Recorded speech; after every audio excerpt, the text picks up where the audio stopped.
Shai again, sizing up Murphy. Drives, floats, hangs, and scores on the turnaround. J-Dub way behind the three-point line and hits way behind the three-point line. Got blocked. What a rejection by Holmgren. Standing tall like a wall. This is Udart. You're listening to the Uncontested.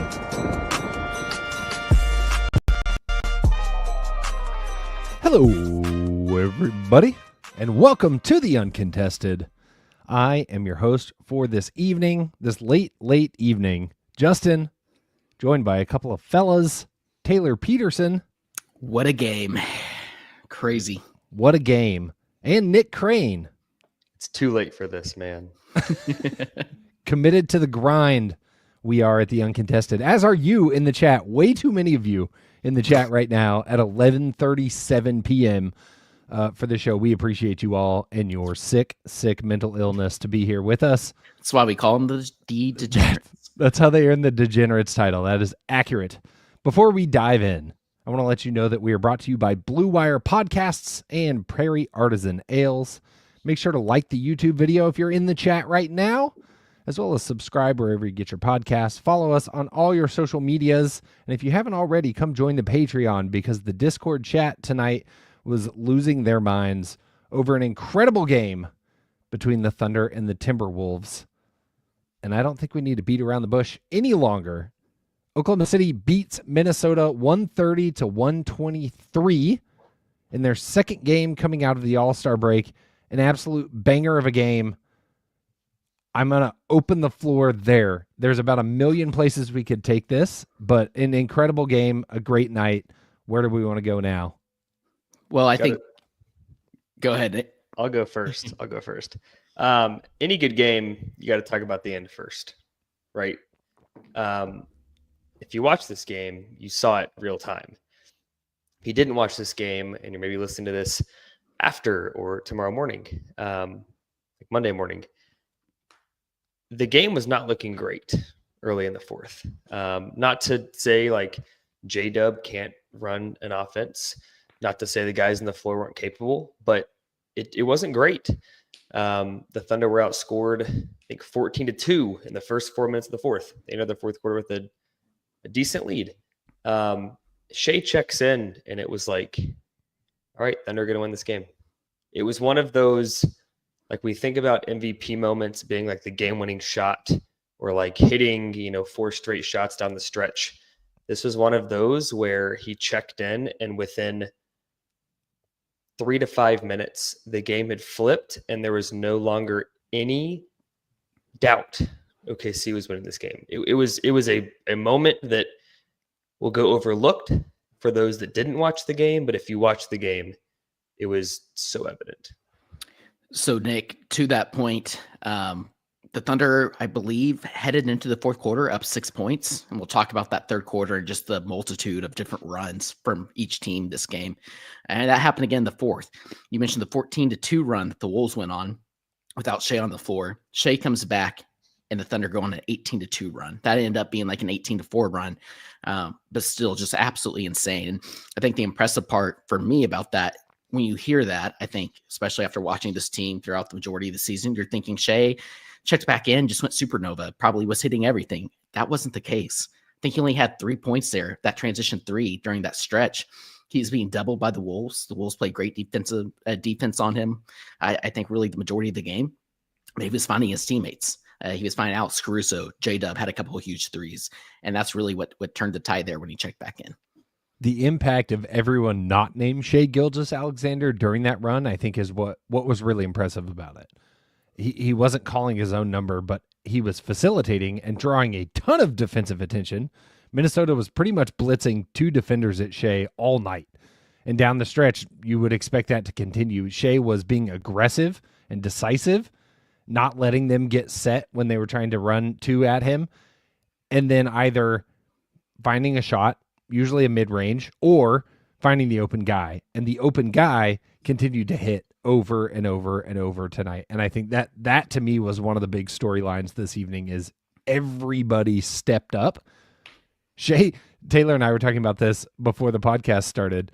Shai still finishes with 37, but it doesn't feel like watching it, it didn't feel like a typical like Shai, I'm gonna go get my bucket at really any point tonight. But when you look up and down the scoring outputs from everybody else, 19 from Chet, 18 from Dub, 12 from Hart, 11 from Caruso, 15 from Wiggins, there's contributions everywhere. And they were timely, and they were important, and they were in the flow of the offense, and they were usually coming off Shai Gilgeous-Alexander assists, especially down the stretch. And I think tonight, one of my big takeaways was that felt like a playoff schematic defense from the Timberwolves that you're probably going to see other teams try to replicate. Not the first time we've seen it employed against the Thunder this season. Definitely won't be the last, but blitzing two at Shai and forcing others to beat you is something that teams are probably going to try to employ. And if a game goes like tonight for the Thunder, you're going to feel pretty good about that outcome. Very much so. We're talking about J-Dub taking the next leap as an offensive player, or Chet taking the next leap. There's leaps beyond that, and one of those leaps is like being able to create for yourself and others off of blitzes and insane coverages. Shai's already been good at that, like we saw it last season in the playoffs. Yep. He's taking it to a new level this year. Speaking of MVPs, though, just a comment before we move back to Taylor. If there is an MVP for largest cups drinking out of, Taylor Peterson, holy cow, you would take come on, bro. How many ounces is that? It's a lot. It's a shout out my alma mater, Tulsa Golden Hurricanes. It's bigger than your head. It's huge. Yeah. I don't know. I feel like I'm on a sports podcast, so I usually just drink out of my OU cup or my TU cup. I like it. Instead of my every house needs a big plastic cup. Yes. That is just known as Taylor the big only plastic drinks cup. out of big plastic cups. Only. I have my two that I use on the podcast. I love it. Holds a lot of beverages. We typically go for about an hour to 2 hours, and 2 hours, not tonight. Not tonight. Yeah. Not tonight. But hey, moving on. One thing you mentioned, Justin, was just the defense that was deployed by the Timberwolves. Obviously, shout out to Jalen Clark, the rookie, who played incredible defense overall on Shai until he got hurt there, I believe, in the third quarter. Which they said neck soreness is why he was out. I'm sure that's a concussion. We probably don't see him tomorrow, which is unfortunate because he played great. But I think the things that stood out to me about the way that the Wolves defended the Thunder, not just blitzing Shai with two bodies at point of attack, that obviously was huge. And we saw Shai struggled with that. I think he had 4 turnovers in the first half. Yep. Very uncharacteristic of him, but also the 2-3 zone. They went to that zone there in that second quarter, and the Thunder really struggled with it again. That's been a theme for this Thunder team over the past 2 years. But one thing, Jacob and I were watching the game the other night, Friday night together, and the Jazz tried to do that. And I thought the Thunder did a great job of breaking down that zone by bringing up guys like Alex Caruso and Ihart at the high post and allowing them to facilitate with their high IQ and playmaking. That opened up so much more for the Thunder. They really struggled there in the second quarter with that zone. So that's something to definitely monitor as we head into more competitive games in the playoffs, I think. Yep. Minnesota outscores Oklahoma City 40-26 in that second quarter, after the Thunder outscored the Timberwolves 35-23 in the first. It was a stark contrast, and I think you're right, Taylor. The zone gave them some fits. Oklahoma City looked uncharacteristic. Like Shai and Chet were both cooking in the first quarter, and they both completely disappeared in the second. Very uncharacteristic. Had J-Dub not hit a three-pointer from half court to kind of salvage things, that lead at halftime was starting to feel pretty significant. That was a huge Minnesota shot, and we kind of forgot about it because of everything that happened in the second half. But you're right, that stopped the bleeding there, and that's the maybe my biggest overall takeaway from tonight. And then we can get into the individual players because obviously there's a lot to talk about there. But 18 lead changes tonight between OKC and the Wolves. Just a that game matches of runs. the eye test. I think the Thunder went on a 20-4 run there in the first quarter and into the second. They get up by as much as 19. Yep. And in the second quarter, we saw the 19-2 run by the Wolves. They retake the lead. And like you said, there before halftime, J-Dub hits the basically right under half court 3-point shot at the buzzer to stop the bleeding, make it a 3-point game. The Thunder go on another run in the third. I mentioned they were up 6 points heading into the fourth quarter. Then we saw the Wolves go on that 14-2 run, finished off by an 18-2 run by the Thunder, and they end up winning the game. Just that's playoff basketball. It's what it felt like. Yep. Also, are the Wolves like a lot better without Randall and Gobert? Definitely think that. What if they, instead of trading for Randall, had kept Cat, found a way to trade Gobert, even if you don't get anywhere near, and you're not going to get anywhere near what you traded for him, like avoid the sunk cost fear. If you get rid of Gobert, and if they were running Cat, Naz Reid, and whatever player you get for Gobert right now, they'd probably be really damn scary. Yeah, I agree. But they're not. But they're not. But they're not. Currently 7th in the West after tonight, I believe I saw. Yeah. One of the big things for this Thunder team coming out of the All-Star break with a fully healthy roster, mostly fully healthy roster, the healthiest roster they've had all season, I'll put it that way.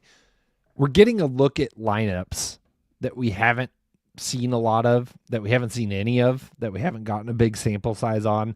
And there's a couple tonight that stood out to me. One, to start the game, I thought the Chet Hartenstein lineup was awesome. And that's one that we don't have a ton of data on up to this point in the season, just given the fact of how injured those two guys have been. I thought the passing between the two and the way that they played off each other to start the game was really, really impressive, and I think was probably our best glimpse yet of what the ceiling of that lineup could be. Nick, I'd love to hear your thoughts about what you saw from Chet and Hart sharing the floor. It's a dumb level of like playmaking. A lot of teams are really good because they have 2 or 3 perimeter playmakers and the offense just flows.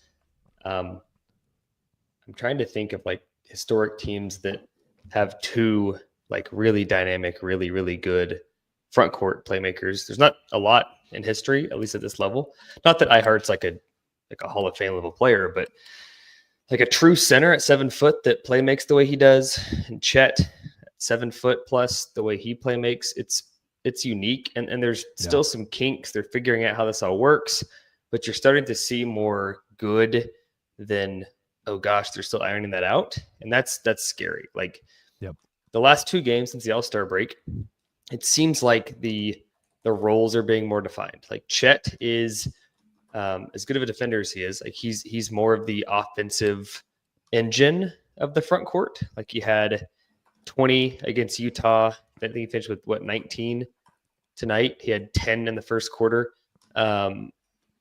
It's just becoming more clear. And Hartenstein is just an unreal impact player. The Thunder looked better tonight when he was on the floor than when he didn't. And it's hard to do. It's hard to integrate. We talked about the Timberwolves. They traded for Julius Randle. Rudy Gobert has been on the team for a couple years now. And sometimes stuff just doesn't fit well. And Sam just has this ability to look at like, okay, if I acquire this player and insert him here, am I sure it's going to be really, really awesome? And for whatever reason, it always is. It's just like this foresight he has is crazy. Yep. And Hartenstein's playmaking ability is so huge for this team. It was so huge the whole time that Chet was out. But now seeing what that unlocks with Chet back, not only in the alley-oop that he threw to Chet, which was fantastic, and I want 14 more of them right now, but also, Taylor, I'd love your thoughts on getting more of the Dub and Hartenstein bench minutes.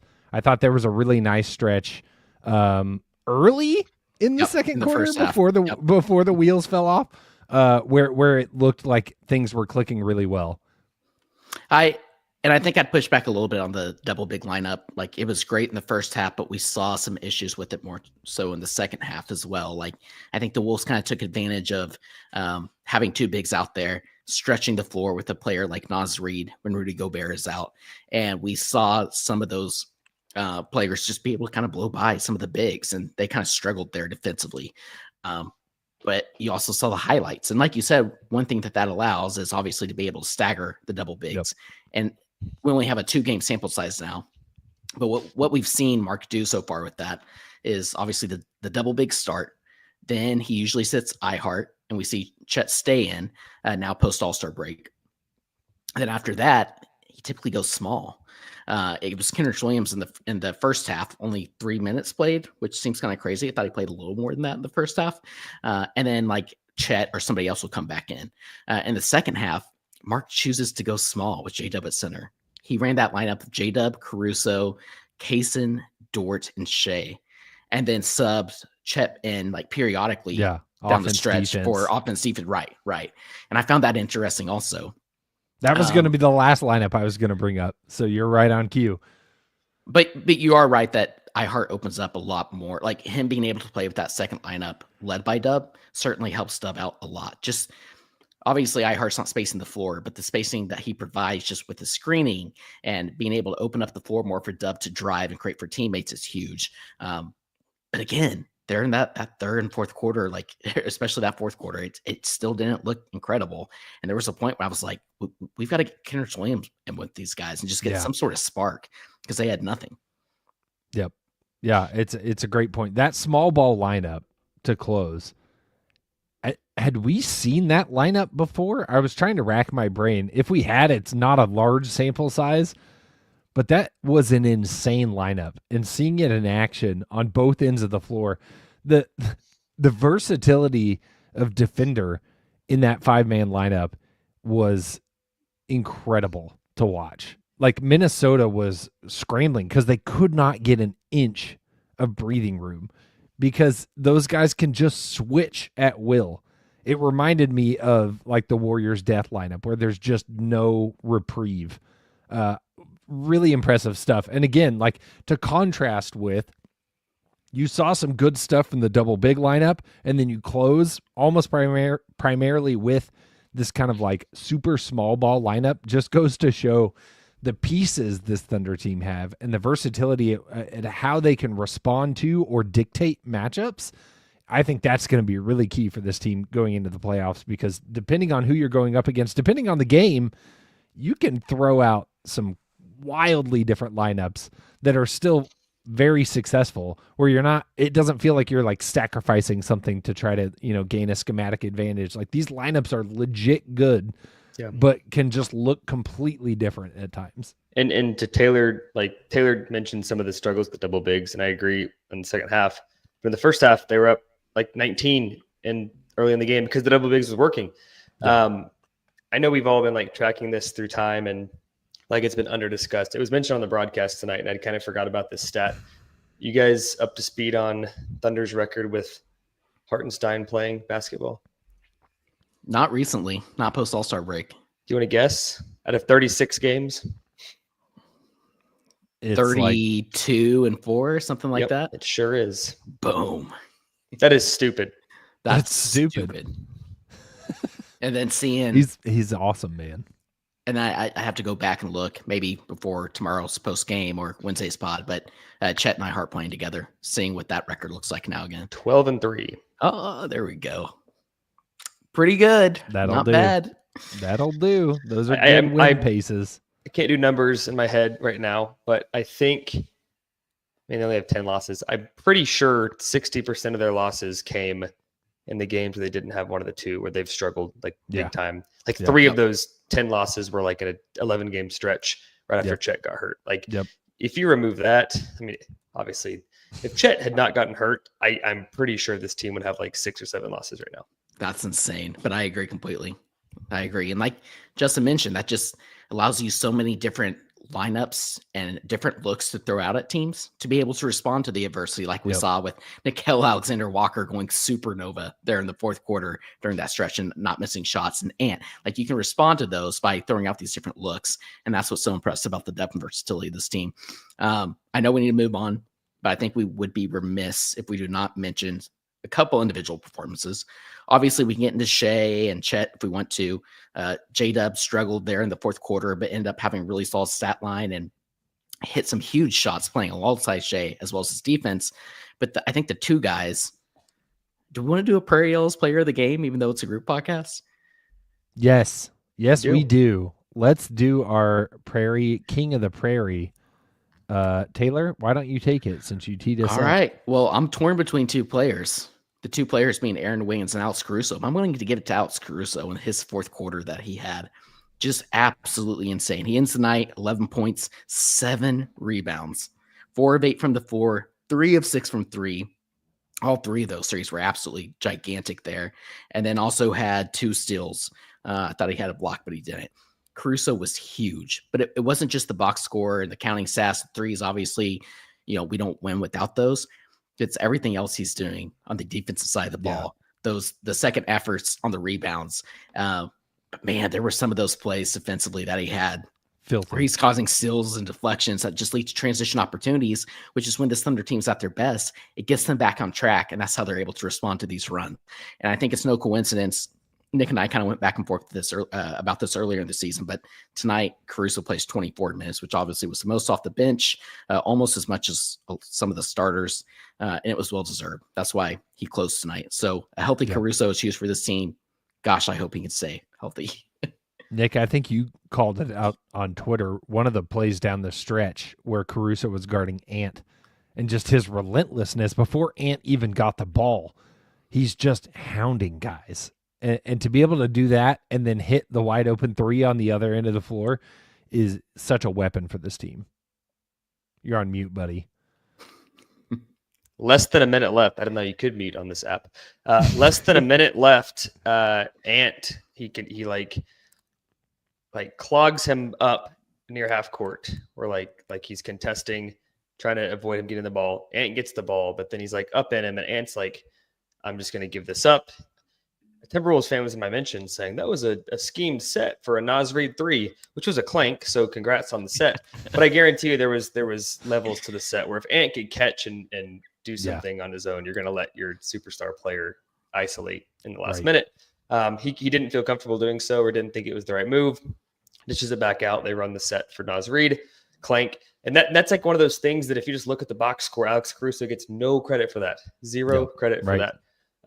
That very well could have been if you just let Ant catch and isolate, maybe knocks down another insane 3, and the game looks very different. So Caruso was great. Taylor, I think the other guy you mentioned was Aaron Wiggins. Why don't you give us his stat line? The only reason I agree with Caruso over Wiggins, Wiggins' threes came earlier than Caruso's. Caruso's were bigger, it felt, because they were later in the game. But let's hear Wiggins' stat line. Maybe he'll be our runner-up, King of the Prairie. Definitely. 15 points, 4 of 6 from the floor, 4 of 4 from 3, which was gigantic. That stretch he had in the third quarter. Aaron Wiggins' lead. I was thinking about this. Most improved players. Jalen Johnson would have been up there, but he's hurt and ineligible now. Cade Cunningham's kind of running it. I think when you look at you look at some of the national discourse around it, Cade Cunningham, Ty Jerome had another insane game. He needs to be up there. And maybe I'm biased, but I put Aaron Wiggins right there at third. I think what he's been doing for this team ever since right around the new year is insane. So yeah, the 15 points, 4 of 4 from 3, 3 of 4 from the free throw line, had 1 block, just doing a little bit of everything. And I thought he played pretty good defense on Ant as well. We've seen him struggle some with his perimeter defense this year, but played solid defense overall. Wiggins had a huge game. Yeah, he was awesome. His shot has gotten so pure. Like it just looks like it's going in every time he shoots it these days, which is not how it's always looked. Not that he had a bad shot, but I think you can definitely tell he's been putting in the work. And he only got called Andrew Wiggins once by Dorsberg tonight. So that's progress there. That's progress. Hopefully no J-Dub mix-ups. Not tonight. Not tonight when only one of them hit the floor. But yeah, I agree. Alex Caruso, King of the Prairie. Make sure to hit up our friends at Prairie. This is where I'd normally hold up the Prairie beer that I'm drinking, but I have to be awake in 5 hours, so I'm not. Yep.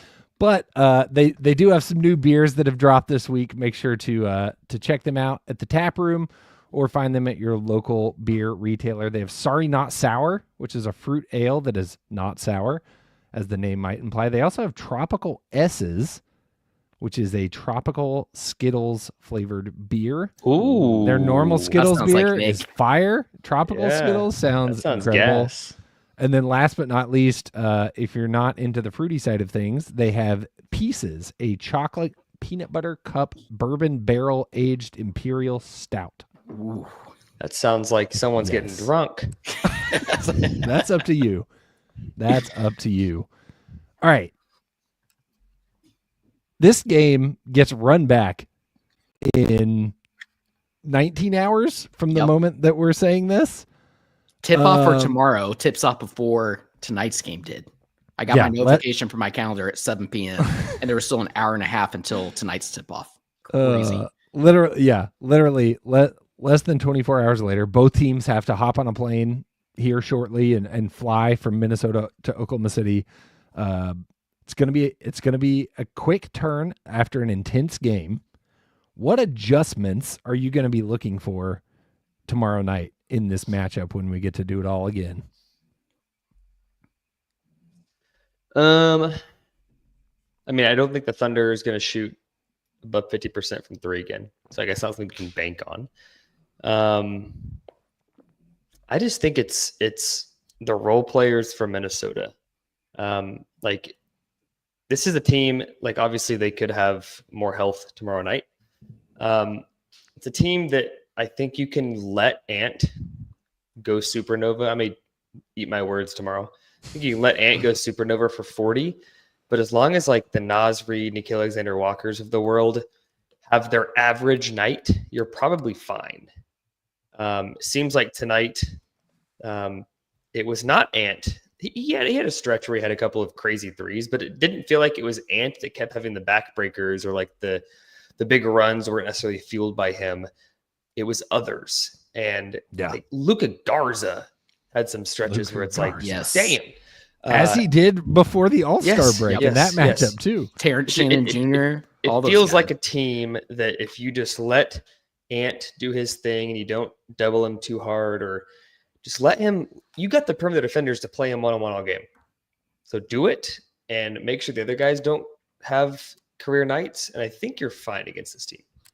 I agree. I think the two things that stood out the most to me tonight, especially during those cold stretches for OKC, were the rebounds. They ended up only getting out rebounded by 7 tonight, but at halftime, that discrepancy was way larger. But the biggest thing was the turnovers. Thunder had 13 turnovers tonight. They end up evening the turnover battle. It was 13-13, but especially during that first half, they turned the ball over like 8 times. They cleaned it up in the second half. That's great. But Shai has to be more careful with the ball early on when he's being blitzed. And he has to respond kind of like he did there in the second half, like we saw tonight. And again, just have to clean up those turnovers. Nick, I'm with you. Shooting 50% from 3, probably unsustainable, especially for this team. But one thing is, this team is so deep. We always see a new role player stepping up. So with the Thunder back home, we see some of these role players always play quite a bit better. The Isaiah Joes and the Aaron Wiggins specifically. Lou Dort only 4 points tonight. Maybe tomorrow night's a Lou night. Maybe it's an Isaiah Joe night who only played 10 minutes off the bench. You know, that's something I'll be looking for. It's a great point. I have a lot of those, Justin. Well, easy, buddy. Nick's like, disagree. Okay. It's going to be interesting. I agree with both of the things you guys said. I think seeing if the Thunder make any adjustments on how to beat the zone. Like you said, it felt like the Jazz game. Now, granted, it was the Jazz and not the Timberwolves. But it felt like the Jazz game, they found some success. Tonight, less so. You would imagine the Timberwolves are going to try it again tomorrow, so let's see what happens. I also think this is another great test. We know that Daigneault is one of the best in terms of adjustments, both in-game and game-to-game, and I think this will be a good opportunity to see what adjustments Oklahoma City brings to the table tomorrow. That'll playoff do series it. feel. Yeah, playoff series feel for sure. That'll do it for the post-game talk. You guys ready to play some trivia? Let's do it. Taylor, still no whiteboard? Still no white. And I was with even Jacob. Though you watched the game with Jacob last night. We forget every time. It's now equally on Jacob as much as it is me on. That's fair. I'll accept that. I'll accept that. All right. We have a doozy because our DJs are going above and beyond. I have 6 trivia questions. Okay, we need like a 15-second timer, so Taylor doesn't take an hour. No commentary, rapid fire. All right. First 3 from our guy, Rob. Question number 1. What is the average losing margin, points per game, in the 10 Thunder losses this season? So we've mentioned not a lot of losses, but what's the average losing margin?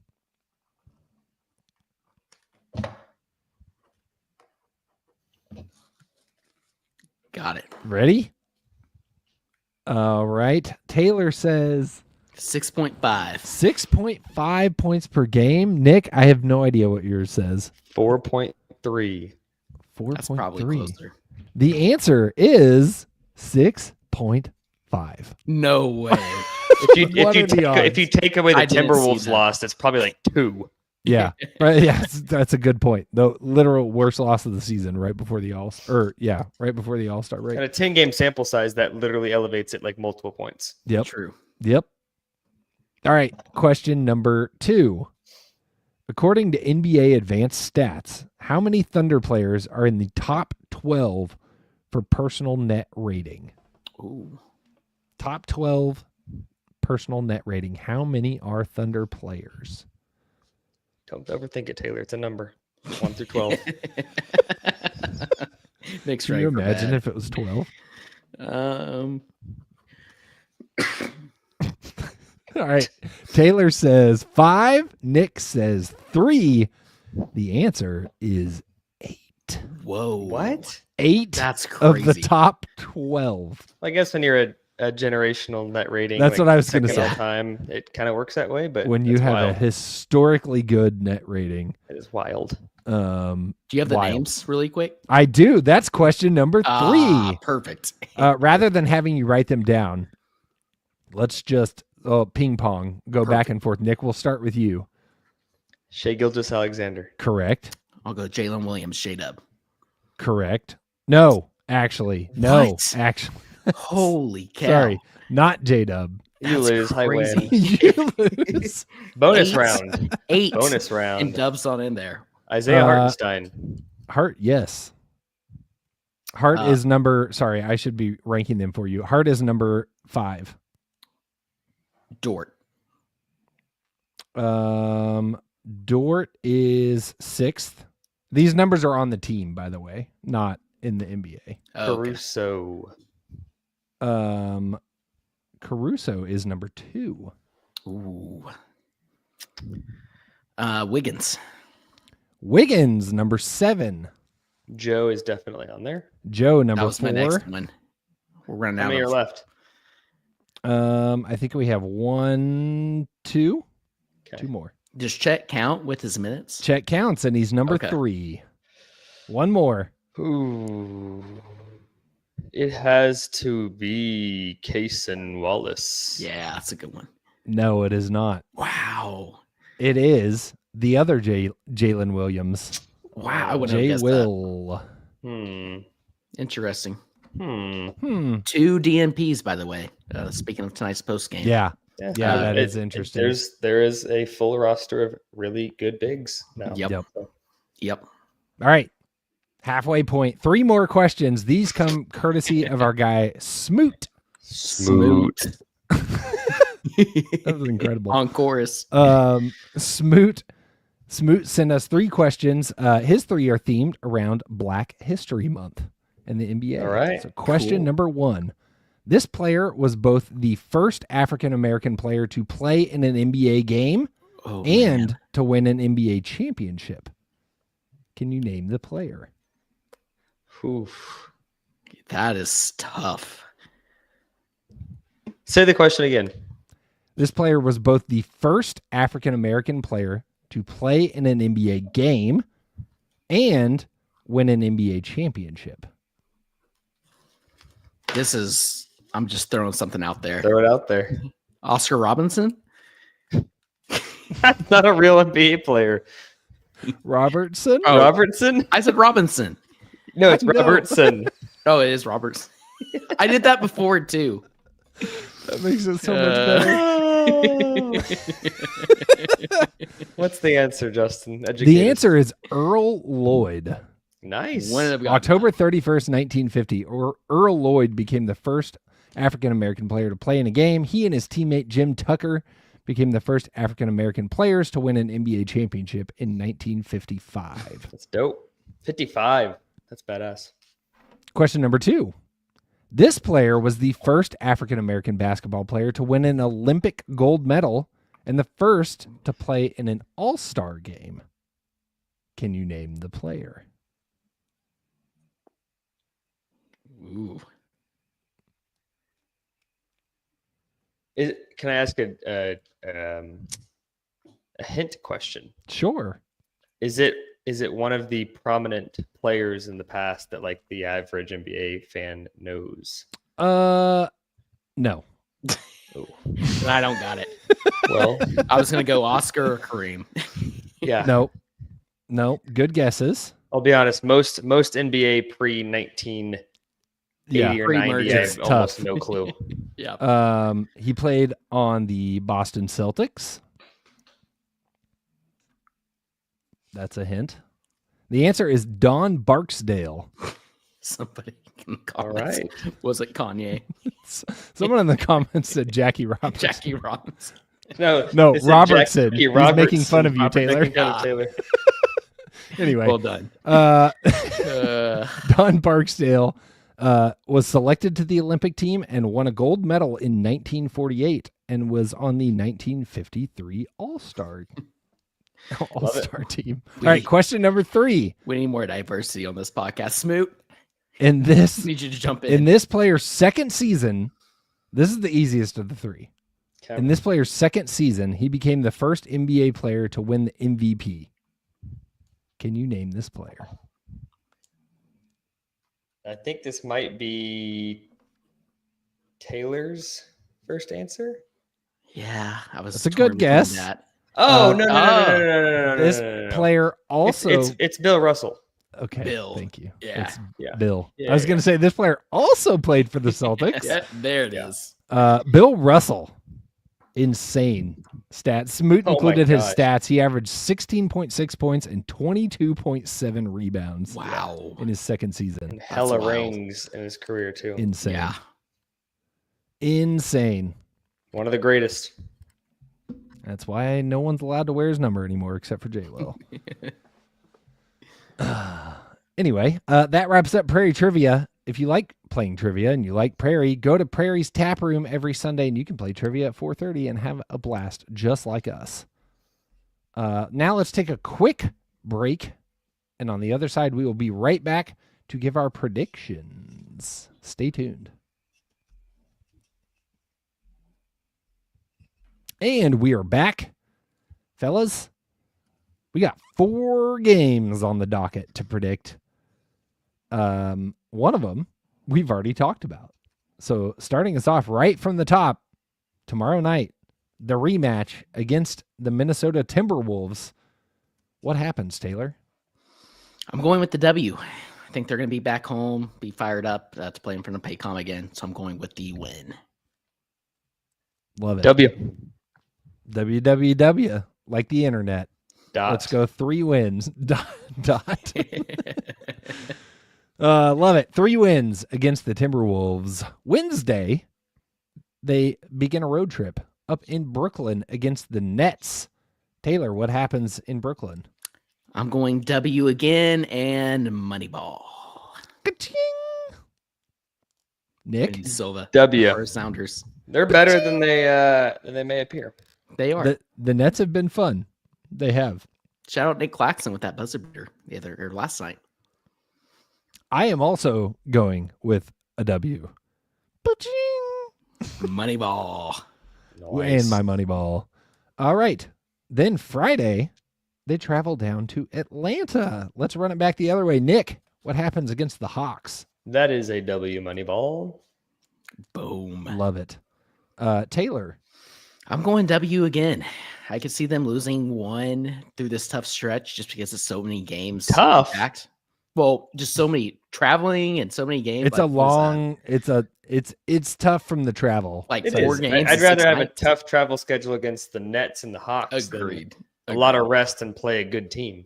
That's why it worries me a little bit. But yeah, the Hawks aren't fully healthy. They're Yep. kind of tanking, not quite. I'll go with the W again. I am also going with a W against the Hawks.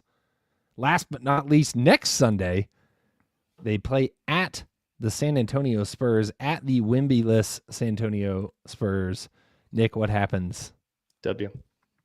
Taylor, I agree. Clean slate this week. clean slate, clean sweep. All And above. I'm also going with a W against the Spurs. That's 12 W's. That might be a record for the prediction Has it ever segment. happened? I don't know. We're to the point. It's just it doesn't make sense to bet against this team. The odds are not in your favor. 80+%. Why would you? That's why I'm in last place for the season because I'm We do need realistic an and update. they've Pessimistic Nick. Yep. Not even The chat pessimistic, it's loves real. pessimistic Nick. I've probably predicted like 70% W's. The problem is you guys have predicted like 95% W's, and that's been more favorable. I was with you for a while. I jumped ship a little bit sooner than yours. Yeah, it's insane. Yep. This team's insane this season. Nick, I think you tweeted this tonight that the Thunder have half as many losses as the team in second place in the West. Yep. Like I knew that just because of the records, but when you put it like that, that's an insane stat. I think their magic number is dropped to 12. That's crazy. Like win 12 of your next. Yeah. I think it's 26. Yeah. And you are less than half. the You're first locked place. in. Yeah. That's crazy. It's crazy. This team is amazing. All right. We're going to wrap it up because it is tomorrow and the Thunder play tonight. And that sentence was confusing, but we're going to be right back at it against the Timberwolves again. So if you enjoyed tonight, buckle up, buddy. We got more where that came from. Like I said at the top, thank you so much for tuning in. There's way too many of you in the chat. The chat's been going nuts all night. 600 appreciate all people of you. at 12:15. That's stupid. 12:15 in You guys are the mid-February. best. You love to see it. A+. Make sure to like this video if you're watching the stream. Subscribe wherever you get your podcast. We greatly, greatly, greatly appreciate every one of you that tune in. Makes it so much fun for us. So much fun that we're going to turn around and do it again. Make sure you tune in and don't miss a thing. We'll be here for it all. And as always, Thunder up.